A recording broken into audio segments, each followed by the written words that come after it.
Wala po bang nag-uutos sa iyo na i-prepare ang mga disbursement vouchers o ihanda ang mga ito para requirement po ng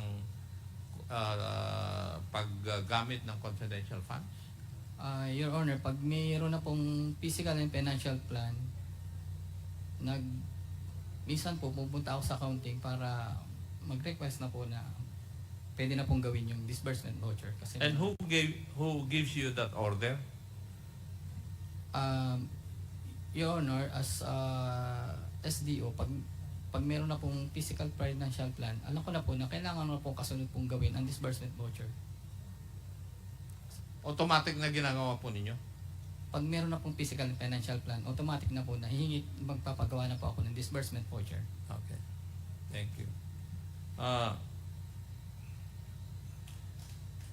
Kayo rin po ang payee